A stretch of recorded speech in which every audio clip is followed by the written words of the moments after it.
The blue star of Kepler 442 cast, long shadows across the crystal spires of New Altair City. Dr. Zeph Kaller pressed his six-fingered hand against the cold, metal surface of the quantum transmitter and felt the vibrations of its massive power cells. Humming beneath his palm, 23 days, none of this would matter. In 23 days, his world would be nothing but scattered rocks floating in the dark void of space. The asteroid filled nearly half the night sky now. His people called it the final truth because there was no arguing with it, no debating. Its arrival, no philosophical discussion that would change its course. It was death incarnate, a chunk of iron and rock the size of Earth's moon. Hurtling toward their planet at impossible speed, Zeph turned to his assistant, a young female named Vera Nelith, whose blue-green skin had turned pale with fear. She worked at the control panel with trembling fingers, adjusting frequencies and power levels for their desperate transmission. "Are all the channels open?" Zeph asked in his soft musical voice. "Yes, Dr. Kaller. We are broadcasting on every known frequency used by intelligent species. The signal will reach the Zenthari Empire in 4 hours, the Collective of Minds in 7 hours, and the Ethereal Confederation by tomorrow morning." Zeph nodded slowly. The Altarians had spent 300 years cataloging every spacefaring civilization in the galaxy. They knew the communication protocols of 17 different species. They had studied their languages, their cultures, their technologies. The Altarians were good at learning about others. They were not good at war. "Begin the transmission," he said. Vera pressed a blue crystal, and the transmitter's hum grew louder. Across the galaxy, their desperate message would soon reach worlds. With vast armies, powerful weapons, and advanced technologies that could move mountains or shatter moons. All the Altarians could do was ask for help. Zeph cleared his throat and spoke into the recording device. His words would be translated into every known language and beamed across the stars. "We are the Altarians of Kepler 4 for to be third planet of the blue star you call Kepler 442. Our world will end in 23 days. A massive asteroid approaches our planet, and we cannot stop it. We have no weapons powerful enough to destroy it. We have no ships fast enough to escape it. We have calculated every possible solution, and none exist within our capabilities." He paused, looking out the window at his dying world. Children still played in the crystal gardens below. Artists still painted murals on building walls. Teachers still gathered students under the great learning trees. His people faced the end with dignity, as they faced everything else. "We do not ask you to save us," Zeph continued. "We understand the cost would be great, and the distance far. We ask only that someone remember we existed. We have spent our lives learning about the universe and its peoples. We have never harmed another species. We have never taken what was not offered freely. We've tried to live with wisdom and kindness." His voice broke slightly, but he continued, attached. "To this message, you will find our complete historical records, our scientific discoveries, our art, our music, our poetry. Take what knowledge you can use. Remember our children's laughter and our elders' wisdom. Remember that we looked up at the stars and felt wonder instead of fear. This is all we can give. This is all we ask in return." The transmission ended. Vera sealed the data packages and sent them racing across space at the speed of light. Now they could only wait and hope that someone, somewhere, would care enough to listen. On Luna Station, orbiting Earth's moon, Commander Jake Harrison was finishing his third cup of coffee when the communication alert chimed on his console. As the duty officer for deep space monitoring, he received hundreds of signals every day. Most were routine shipping reports or scientific data from research stations. This one was different. The translation software identified it as coming from a previously unknown species calling themselves Altarians. The message header was marked as urgent, broadcast to multiple recipients across the galaxy. Jake activated his workstation and began listening to the transmission. By the time it finished, his coffee had grown cold. Jake stared at the data streaming across his screen. The Altarians had included detailed astronomical data about their solar system, precise calculations about the asteroid's trajectory, Desperate attempts at various deflection scenarios. Everything checked out. This was not a hoax or a misunderstanding. Entire civilization was about to die, and they were. Asking for help, he forwarded the message to Admiral Lisa Carter at Earth Defense Command and marked it with the highest priority flag. Then he sat back in his chair and wondered what kind of species would broadcast their entire cultural heritage to strangers rather than fight for survival. Admiral Carter received the message while reviewing fleet deployment reports in her office. Overlooking the Pacific Ocean, she was a career military officer who had seen humanity. Through 3 interstellar conflicts and 2 alien first contact situations, she had learned to be cautious about unknown alien communications. But as she listened to Dr. Zeph Kaller's gentle voice describing his people's acceptance of death, something stirred in her chest that had nothing to do with military strategy or political considerations. She called an emergency session of the Earth Council. The debate in the council chambers was fierce and immediate. President Robert Hayes argued that Earth could not afford to launch a rescue mission to a star system 127. Light years away, the cost would be enormous, the risks unknown, and the chances of success minimal. "We have our own problems here," he said, gesturing at the holographic displays showing Earth's struggling colonies and overextended defense fleets. "We can't save every species in the galaxy," General Patricia Woods agreed, "even if we could reach them in time. We don't have weapons capable of destroying an asteroid that size. We would be sending our people to die for strangers who mean nothing to us." But Admiral Carter had been doing calculations while they argued. "The Altarians aren't asking us to save them," she said quietly. "They're asking us to remember them.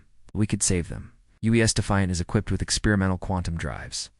If we push them beyond safety limits, we might reach Kepler 44 to be in time," President Hayes emphasized. "You're talking about risking our most advanced ship and 200 crew members on a mite." Dr. Helen Cross, Earth's chief xenobiologist, had been studying the Altarian data files. "Look at what they've sent us," she said, projecting holographic images around the room. "Their mathematics are centuries ahead of ours. Their philosophy could revolutionize human thought.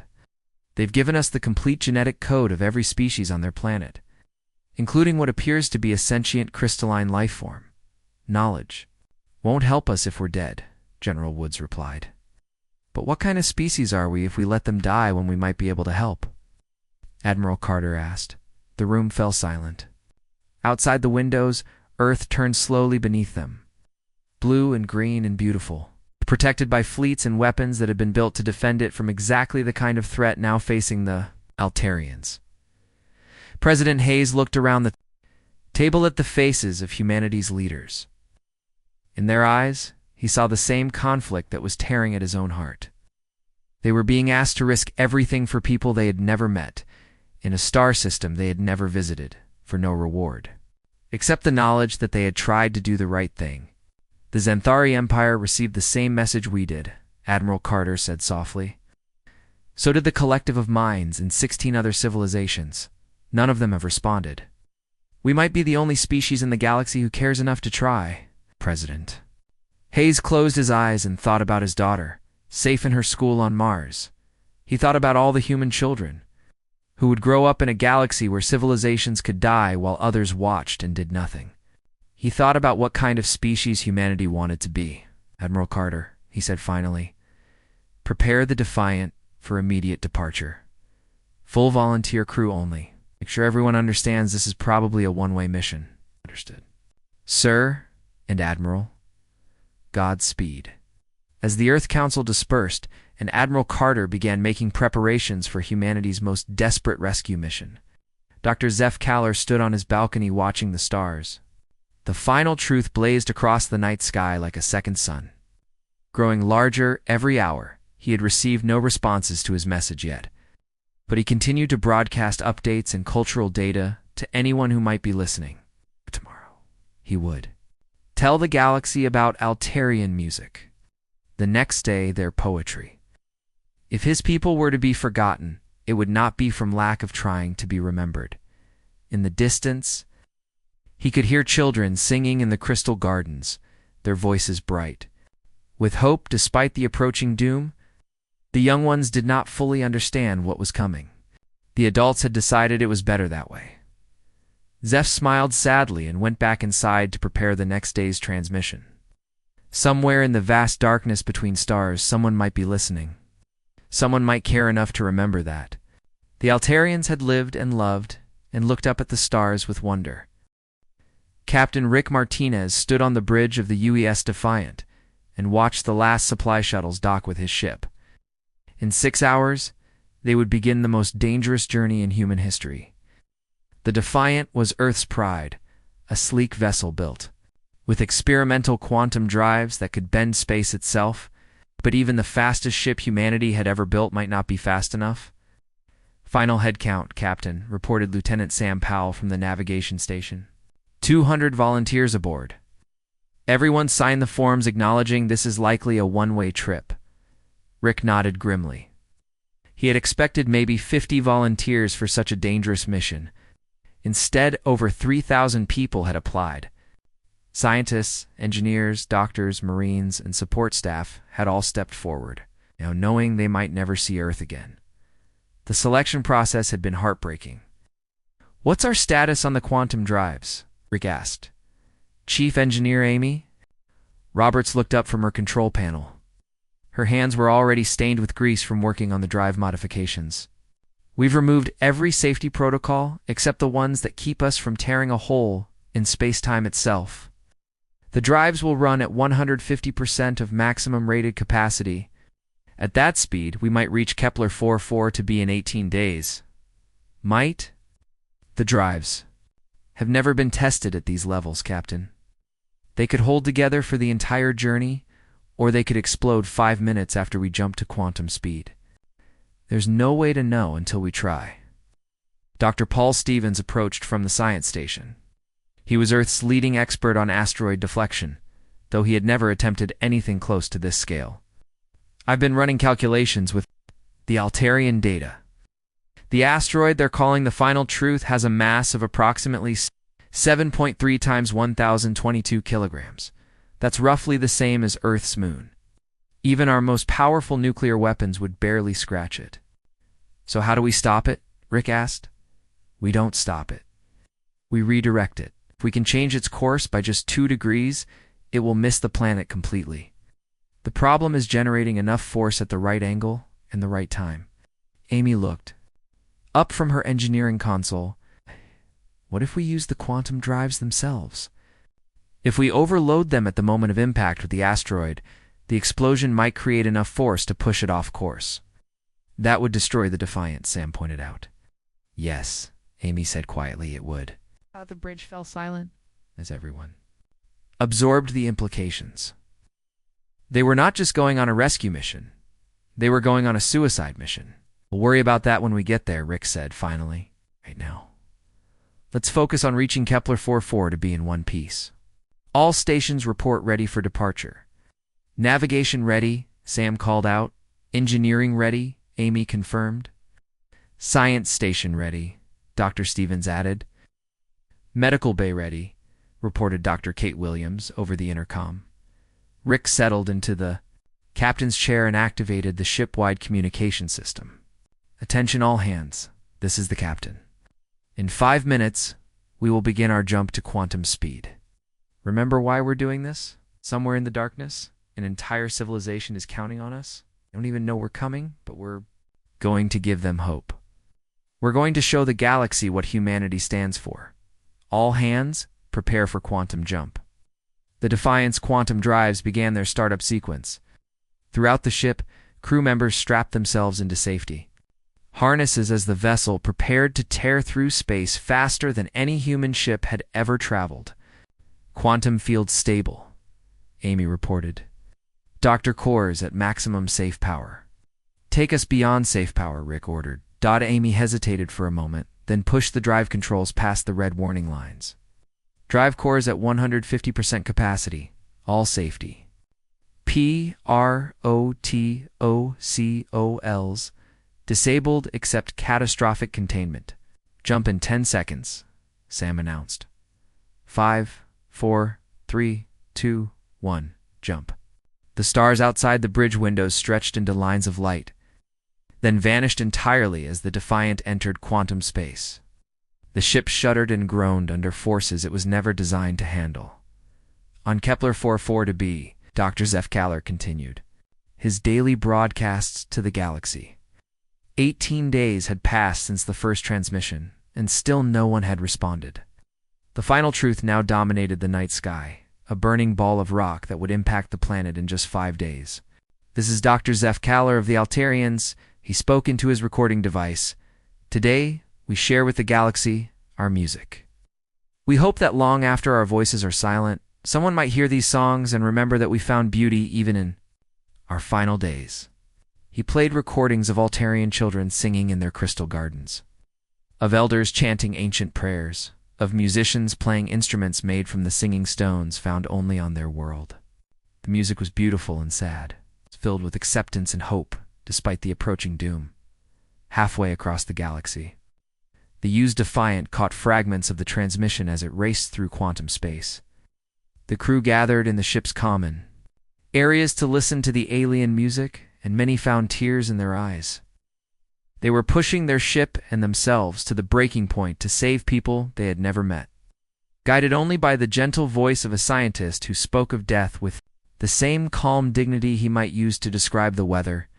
"Drive Core 3 is showing stress fractures," Amy reported on the 8th day of their journey. "If it fails, we'll lose 30% of our power." "Can you repair it?" Rick asked. "Not at current speeds. I'd need to shut down the quantum drives completely. And we can't afford to stop now. Then we keep going and hope it holds together." On the 10th day, Dr. Kate Williams reported their first casualty. Engineer Tommy Lee had been working near the quantum drives when a conduit exploded, flooding his section with deadly radiation. He lived long enough to seal the breach and prevent further damage to the ship. "He saved us all," Kate said quietly, as they gathered in the ship's chapel for a brief memorial service. "Without that conduit, we would have lost life support within hours." The crew held a moment of silence for their fallen friend, then returned to their duties. They could not afford to stop for grief. On the 12th day, Navigation Officer Sam Powell detected something impossible on long-range sensors. "Captain, you need to see this." Rick joined him at the navigation station and stared at the readings. "What am I looking at?" "The asteroid, sir. Its trajectory isn't random. Look at these propulsion signatures." Rick studied the data and felt his blood turn cold. Those are engine burns. "Someone is steering that asteroid toward the planet." "That's impossible," Dr. Stevens said, joining them at the console. "The Altarians said it was a natural disaster." "Altarians were wrong," Rick said grimly. "This isn't an asteroid. It's a weapon." Amy left her engineering station to look at the sensor data. "These engine signatures are familiar. I've seen them before in our intelligence reports on Zenthari military technology." "The Zenthari?" Sam asked. "But they're one of the species that received the Altarian distress call. They chose not to respond," Rick said, understanding dawning on his face. "They didn't ignore the plea for help. They're the ones causing the problem." Dr. Stevens pulled up the Altarian astronomical data on his console. "If the Zenthari are deliberately targeting Kepler 442b, there must be a reason. What does that planet have that they want?" Amy ran the planet's geological data through the ship's computer. The results made her gasp. Quantum crystals. The planet is sitting on the largest deposit of quantum crystals in the known galaxy. Those crystals are essential for faster-than-light travel. So decided it's easier to wipe out the Altarians than negotiate mining rights, Rick said with disgust. "They're committing genocide for profit." "Captain," Sam called out urgently, "I'm detecting a massive energy signature in the Kepler 442 system. Something big just dropped out of quantum speed near the planet." Rick returned to his captain's chair and activated the long-range scanners. What he saw made his heart sink. A Zenthari dreadnought, 10 times the size of the Defiant, had taken position in orbit around Kepler 442b. The ship was clearly there. To ensure the asteroid completed its deadly mission, "New orders," Rick announced to his crew. "We're not just going to save the Altarians. We're going to stop the Zenthari from committing genocide. Amy, I need every bit of power you can give me from those quantum drives. Captain, if I push them any harder, they'll explode for certain. Then we better make sure we reach the Altarians before that happens. Sam, plot an intercept course for the Zenthari dreadnought. We're going to show them what happens when they pick on innocent people. Sir, that ship outguns us 100 to 1, Sam protested. Maybe, but they don't know we're coming, and they sure don't know what humans are capable of when we're angry. The Defiant pushed deeper into quantum space, its drive screaming with barely contained energy. Behind them, Drive Core 3 finally gave out in a spectacular explosion that Amy managed to contain at the cost of severe burns to her hands and arms. Ahead of them, a peaceful civilization waited to die while their would-be murderers watched from orbit in the ship's medical bay. Dr. Kate Williams treated Amy's burns while listening to the latest Altarian transmission. Today, Dr. Zeph Kaller was sharing their poetry, beautiful verses about the connections between all living things and the importance of kindness in an uncaring universe. Listen to him, Kate said softly as she bandaged Amy's hands. The used Defiant dropped out of quantum space at the edge of the Kepler 442 system. With a violent shudder that threw half the crew to the deck, warning lights flashed across every console as the ship's tortured quantum drives finally gave out. Captain Rick Martinez pulled himself back into his command chair and looked at the tactical display. What he saw made his blood run cold. The Zenthari dreadnought, Worldrender, hung in orbit around Kepler 4 for to be like a metal moon. The ship was massive, nearly 2 kilometers long and bristling with weapons that could destroy entire cities. Its dark hull absorbed the light from the blue star, making it look like a hole cut from space itself. My God, whispered Lieutenant Sam Powell from the navigation station. The thing is huge. Sensor sweep shows 400 weapon ports, full deflector shields, and a crew of approximately 50,000, reported Dr. Paul Stevens from the science station. Captain, our entire armament wouldn't scratch their paint. Chief Engineer Amy Roberts worked frantically at her damaged console, her bandaged hands flying over the controls. Quantum drives are completely dead, sir. Running on backup fusion power only. No faster-than-light capability, limited weapons, and life support for maybe 6 days. Rick stared at the impossible odds displayed on his screen. The Zenthari ship outweighed the Defiant by a factor of 50. It had more firepower than the entire Earth defense fleet, and somewhere on the planet below, innocent people were counting down their final hours while their would-be murderers watched from the sky. Open a channel to the Zenthari ship, Rick ordered, sir. They're hailing us, Sam reported. Admiral Vec, Thran wants to speak with you directly. Put him on screen. The main display flickered and showed the bridge of the Worldrender. Admiral Vec Throne sat on a throne-like command chair, his gray skin marked with the ritual scars of a Zenthari warrior. His 4 eyes studied Rick with cold amusement, like a cat watching a mouse that had wandered into its cage.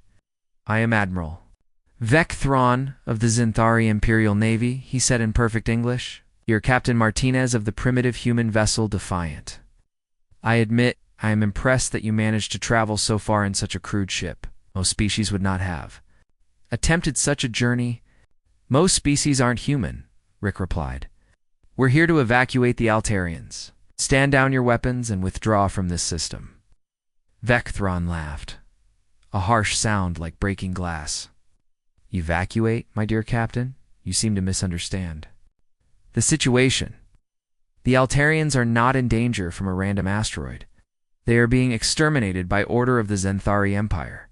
This planet contains the largest deposit of quantum crystals in the galaxy, crystals that belong to us. They belong to the people who live here, Rick said through gritted teeth. The Altarians are philosophers and dreamers, Vec Thrawn replied with contempt. They lack the strength to properly exploit their world's resources. We have decided to put the crystals to better use. The planet cracker you call an asteroid will shatter their world in 47 hours. The crystals will be easy to collect from the debris. Rick felt rage building in his chest. You're talking about genocide? Millions of innocent people. I am talking about efficiency. The Altarians refused our generous offer to relocate to a reservation world. They claimed their crystals were sacred, part of some living network they worship. Superstitious nonsense. We gave them a choice, and they chose death. And what choice are you giving us? Vectron's expression grew serious. You have impressed me by coming this far, Captain Martinez. Your species shows potential. I offer you the same choice I gave the Altarians. Leave now, and you may return to your home world with our blessing. Stay and share their fate. You have 1 hour to decide. The communication ended, leaving the bridge of the Defiant in heavy silence. Rick looked around at his crew, seeing determination mixed with fear on every face. They had come 127 light-years to help strangers, and now they faced an enemy that could destroy them without effort. Communications, get me a channel to the planet's surface, Rick ordered.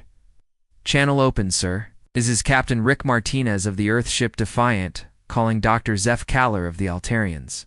Please respond. The reply came within minutes, and Dr. Kaller's gentle voice filled the bridge. Captain Martinez, we received your transmission. You are truly here. This is not some final dream before death. We're here, Dr. Kaller. We got your message and came as fast as we could. There was a long pause before Zeph replied, and when he spoke, his voice was thick with emotion. In all our calculations, in all our models of how different species might respond, we never imagined anyone would actually come. You have traveled impossible distances to help people you have never met. Why? Rick thought about the question for a moment, because someone needed help, and we were the only ones who answered. The Zenthari Admiral has already contacted us, Zeph said sadly. He told us about your ship and the choice he gave you. Captain Martinez, you must leave. We are grateful beyond words that you came, but we cannot ask you to die with us. You're not asking. We're volunteering. Dr. Kaller, how many people are on your planet? Approximately 12 million Altarians live in our cities and settlements. We're going to get you out of there. Dr. Stevens looked up from his calculations. Captain, even if we had 100 ships like the Defiant, we couldn't evacuate 12 million people in 47 hours. Then we stopped the asteroid, Rick said simply. Amy shook her head. Sir, our weapons can't even scratch something that big. And the Zenthari ship will blast us out of space the moment we make any aggressive move. Rick studied the tactical display, looking for any advantage they might have. The Defiant was small, fast, and maneuverable. The Zenthari dreadnought. It was a monster, but monsters could be slow and clumsy. The asteroid weapon was massive and unstoppable, but it was also predictable. Sam, what's the asteroid's current trajectory? Direct impact with the planet's largest continent in 46 hours, 32 minutes. The impact will crack the planetary crust and cause total extinction within days. And if we could change its course by just a few degrees? Dr. Stevens ran the calculations. Even a 2-degree change would cause it to miss the planet entirely. But Captain, we would need to apply force equal to several nuclear weapons at exactly the right moment. What about our quantum drives? If we overloaded them at the moment of impact? Amy considered the idea. The explosion would be massive, but we would have to ram the asteroid directly. The Defiant would be completely destroyed. How many people on this ship? Rick asked quietly. 200, Sam replied. 200 lives to save 12 million. Those are good odds. Lieutenant Commander Sarah Blake, the ship's tactical officer, had been silent during the discussion. Now she spoke up, Captain. There might be another way.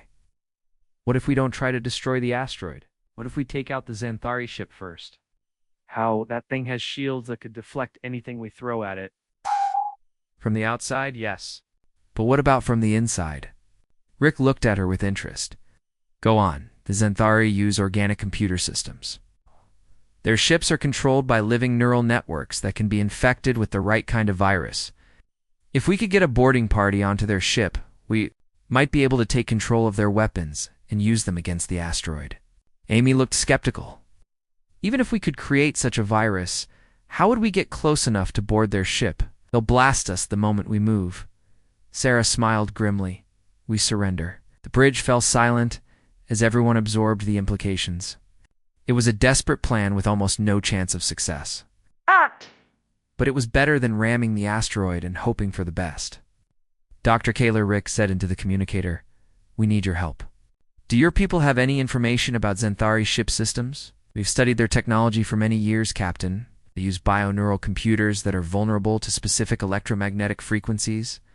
We could create a virus, but delivering it would be extremely dangerous. Leave that to us. Can you have the virus ready in 6 hours?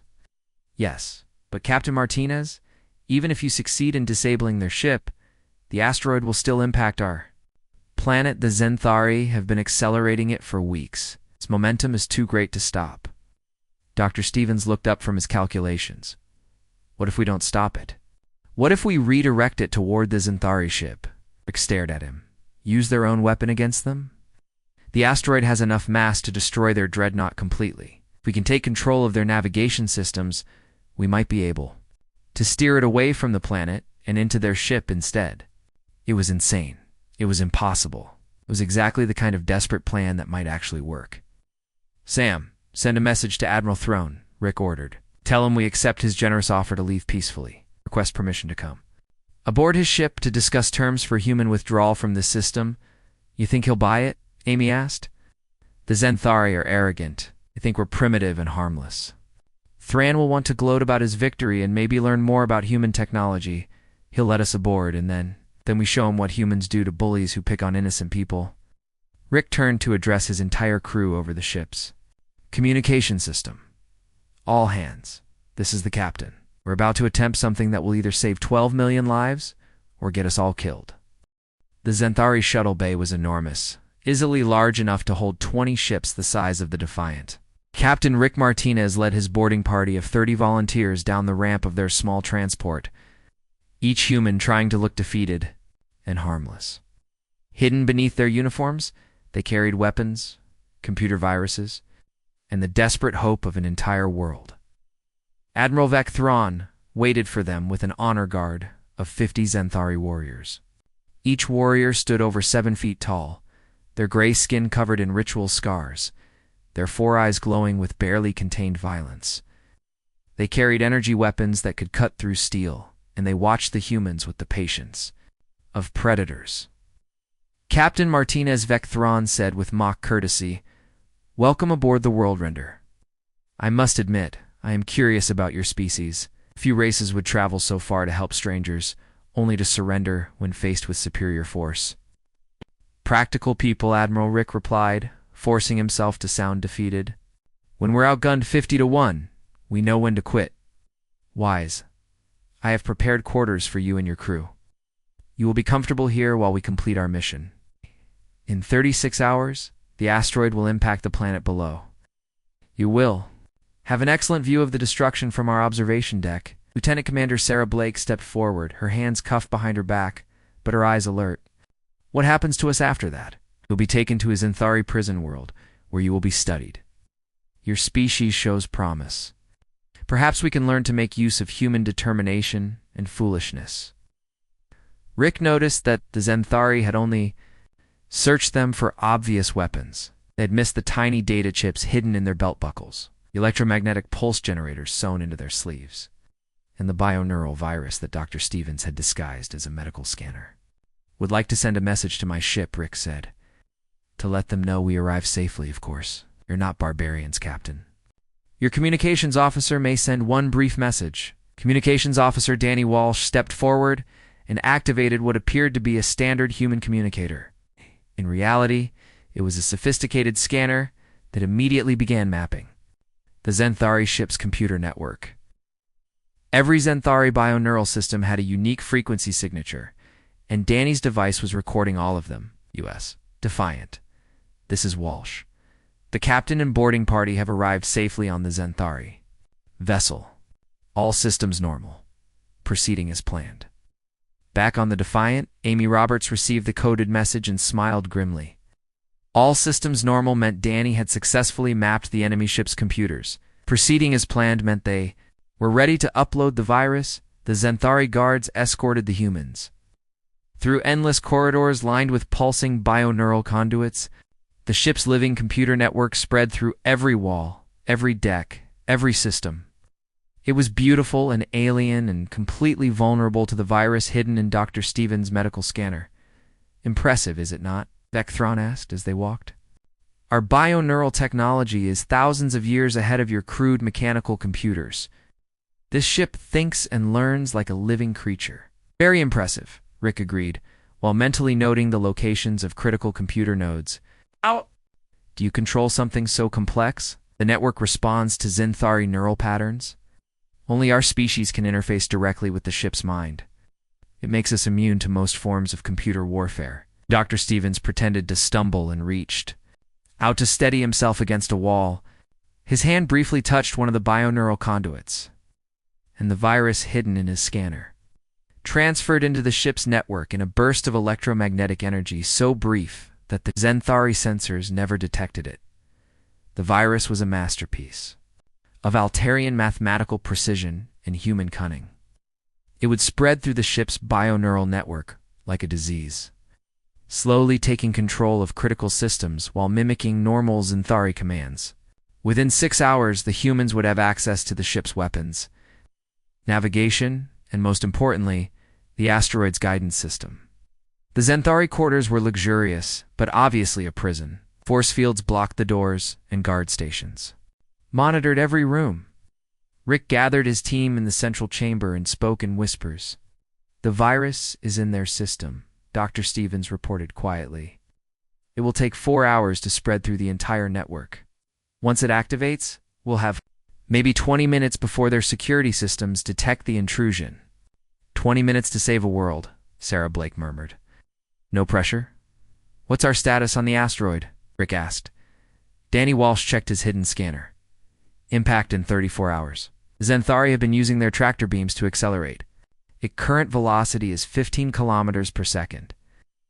Can we redirect it toward their ship? Dr. Stevens ran quick calculations in his head.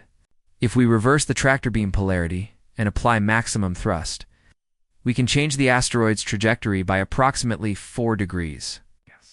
That would cause it to miss the planet and impact the world render instead. How long would that take? Hours of continuous thrust applied directly to the asteroid's surface. But Captain, redirecting that much mass will require enormous amounts of power. The Xanthari will notice what we're doing long before we finish. Rick looked around at his team. 30 humans against 50,000 Xanthari warriors aboard a ship designed for war? The plan was insane, but it was the only chance they had. Then we make sure they're too busy to notice, he said. On the planet below, Dr. Zeph Kaller stood in his laboratory, watching the final truth grow larger in the sky. The asteroid now appeared as large as a full moon, surface glowing from atmospheric friction as it approached the outer edge of Kepler-4 for 2B's gravity well. His people faced the end with characteristic dignity. Children still played in the crystal gardens, though their games were quieter now. Artists worked frantically to complete final masterpieces. Scientists like Zeph continued their research, hoping to contribute something useful to the galaxies. Knowledge, even in their final hours. Dr. Kaller, his assistant, Vera Nelith, said softly, I'm receiving strange signals from the Xanthari ship. Their computer systems appear to be malfunctioning. Zeph looked at the data streaming across his screens. The massive dreadnought was experiencing cascade failures in multiple systems. That's impossible. Xanthari bioneural networks don't malfunction, unless someone introduced a virus specifically designed to attack their neural patterns, Vera said with growing excitement. Dr. Kaller, I think the humans are keeping their promise. Aboard the World Render, alarms began blaring throughout the ship as the virus reached critical systems. Lights flickered, artificial gravity fluctuated, and bioneural conduits sparked with electrical feedback. Admiral Vec Thrawn stormed onto his bridge to find his crew struggling with failing computers. Report. What is happening to my ship? Unknown. Malfunction in the bioneural network, his chief engineer replied. Systems are failing throughout the ship. It appears to be some kind of virus, but that's impossible. Nothing can penetrate our neural defenses. In their quarters, Rick Martinez smiled as the lights went out. That's our signal. Move, move, move. Human boarding party exploded into action. Sarah Blake used a hidden electromagnetic pulse to disable the force field blocking their door. Danny Walsh activated jammers that confused the Xanthari guard sensors. Dr. Stevens pulled out weapons that had been disguised as medical equipment. The first Zenthari guards to respond found themselves facing humans who fought with desperate fury. These weren't the defeated prisoners they expected. These were Earth soldiers fighting to save an entire world. Marine Sergeant Tony Clark led the assault on the ship's weapons control center, his team moving through darkened corridors, while Zenthari warriors stumbled through malfunctioning passages. The virus had confused the ship's internal sensors, making it nearly impossible for the enemy to coordinate their response. Bridge secure, reported Communications Officer Rachel Green over their stolen Zenthari communicators. Engineering captured, called out Corporal Michelle Davis from the ship's power core. Rick Martinez reached the asteroid control center just as Dr. Stevens activated the virus's final phase. Every bioneural conduit in the ship pulsed with alien light as the Altarian designed. Virus took complete control of the Worldrender's massive computer network. "I have control of the tractor beams," Dr. Stevens announced, beginning asteroid redirection sequence. On his main screen, Rick watched the impossible become reality. The planet-killing asteroid began to change course, its trajectory slowly, shifting away from Kepler 442b and toward the Zenthari dreadnought, Admiral Throne. Rick called out over the ship's communication system. "This is Captain Martinez. We have control of your ship and your weapon. Stand down immediately, or we'll turn your own asteroid against you." Vec Thrawn's voice crackled back through damaged speakers. "You cannot seriously believe you can defeat the Zenthari Empire with 30 primitives and a computer virus." "We don't need to defeat your empire," Rick replied. "We just need to save one world and stop one genocide. The asteroid will impact your ship in 6 hours unless you order your remaining forces to withdraw. Never. I will activate the ship's self-destruct before I surrender to humans." "Go ahead," Rick said calmly. The news spread across the galaxy faster than light itself. The story of 30 humans who boarded an enemy dreadnought to save strangers they had never met became a legend that crossed every species barrier. Within hours of the Worldrender's destruction, alien civilizations that had ignored the Altarians' original plea were suddenly very interested in what had happened at Kepler-44b. Captain Rick Martinez stood on the bridge of the dying Zenthari ship and watched the impossible unfold on his tactical display. Ships were appearing throughout the system, dropping out of quantum space in flashes of light. The first to arrive were the ghostly vessels of the Ethereal Confederation, their translucent hulls shimmering like captured starlight. "Captain," reported Danny Walsh from the communications station, "we're receiving transmissions from 47 different ships. Make that 53. Sir, I'm reading vessel signatures from species I've never seen before." Dr. Paul Stevens Looked up from his scanner readings with wonder in his eyes. "The quantum crystal network on the planet is active, Captain. It's broadcasting the story of what happened here to every inhabited world in the galaxy. The Altarians aren't just telling people about our sacrifice. They're sharing the emotional impact, the actual feelings of hope and gratitude." Through the Worldrender's damaged view screen, Rick watched as an entire fleet materialized around. Kepler 44b. The elegant ships of the Collective of Minds hung in space like floating cities. The bioships of the Verdant Alliance pulsed with organic light. Even the insectoid vessels of the Hive clusters had come, their crystalline forms reflecting the blue light of the system's star. "This is Admiral Keth Voller of the Ethereal Confederation," came a voice like wind through crystal caves. "We have received the Altarian transmission regarding human sacrifice and Zenthari aggression.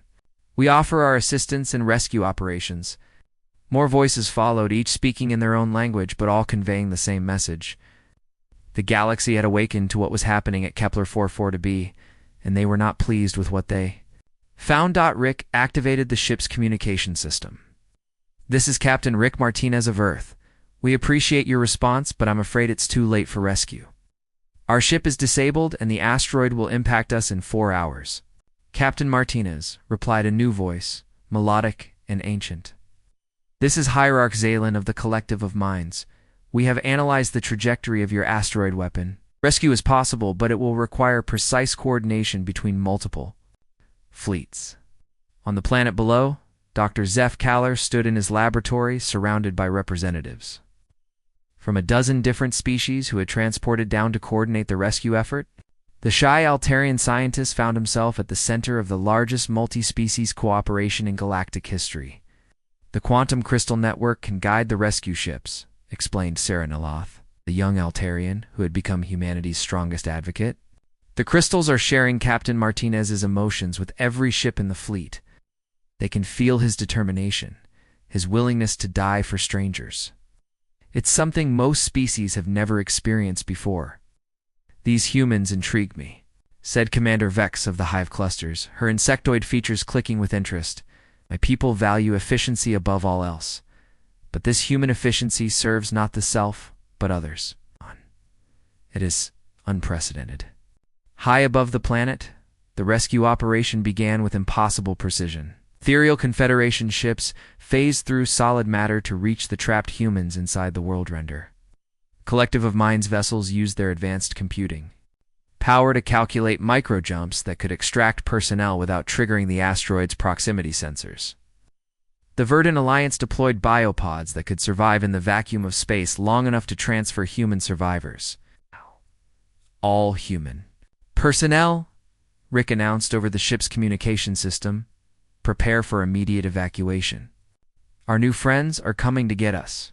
Lieutenant Commander Sarah Blake coordinated the evacuation from the ship's damaged hangar bay.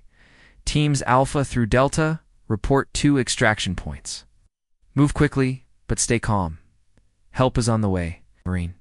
Sergeant Tony Clark helped load wounded crew members into alien rescue pods, marveling at the technology that surrounded him. 6 hours ago, we were the only ones who cared about saving these people. Now half the galaxy is here to save us.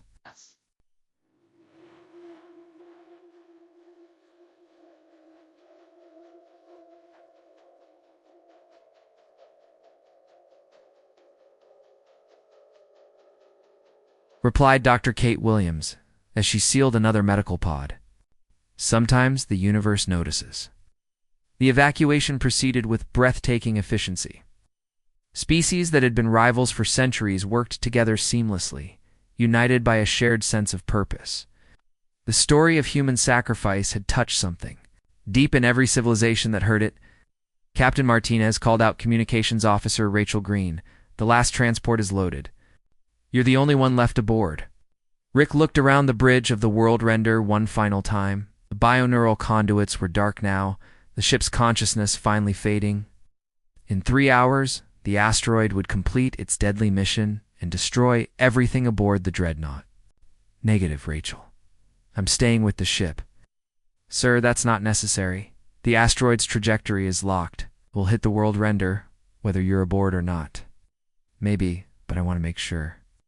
This ship has been used to threaten innocent people for too long. I'm going to personally guarantee it never threatens anyone again.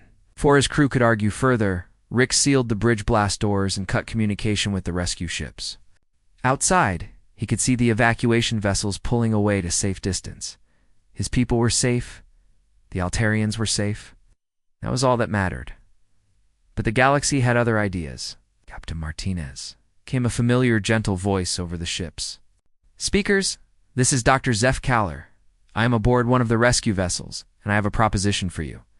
Dr. Kaler, you should be on the planet with your people. My people are safe because of your sacrifice, Captain.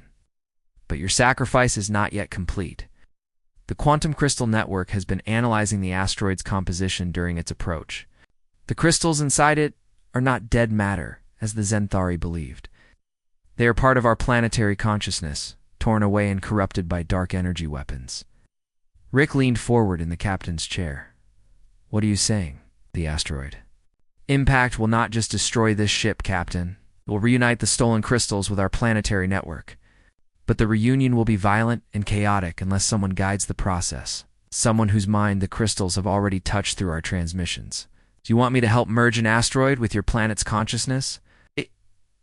I want you to help heal a wounded mind, Captain. Crystals in that asteroid have been screaming in pain for months. Your presence, your human determination and compassion could calm them during the merging process. Rick looked at his tactical display. The asteroid would impact the world render in 2 hours and 17 minutes. If Dr. Kaler was right, The collision would do more than destroy a Xanthari warship. It would heal a planet-sized consciousness that had been tortured by its enemies. What do I need to do? Doctor. Zeph Caller's voice filled with gratitude. Simply be yourself, Captain. Be human. The crystals will do the rest. As the final minutes ticked away, Rick Martinez sat alone on the bridge of an enemy dreadnought and felt something extraordinary begin to happen.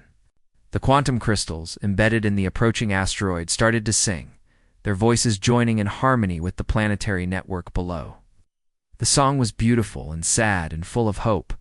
Through the crystal network, Rick felt the emotions of every being in the star system, the relief of 12 million Altarians who would see another sunrise, the wonder of alien species experiencing human selflessness for the first time, the growing determination of 47 different civilizations to work together for something greater than themselves. U.S. defiant to Captain Martinez, came Amy Roberts' voice over the communicator. Sir, the fleet wants to know if you have any final words for transmission to Earth. Rick thought about his home world, so far away. I thought about the message this rescue would send to the galaxy. Humanity had answered a call for help from strangers, and the galaxy had answered in return. Tell Earth that we kept our promise, he said quietly. Tell them that when someone needed help, humanity didn't count the cost, and tell them that we're not alone in the universe anymore. The asteroid struck the world render with the force of a falling moon. Explosion was visible from 3 star systems away, a brilliant flash of light that marked the end of one story and the beginning of another.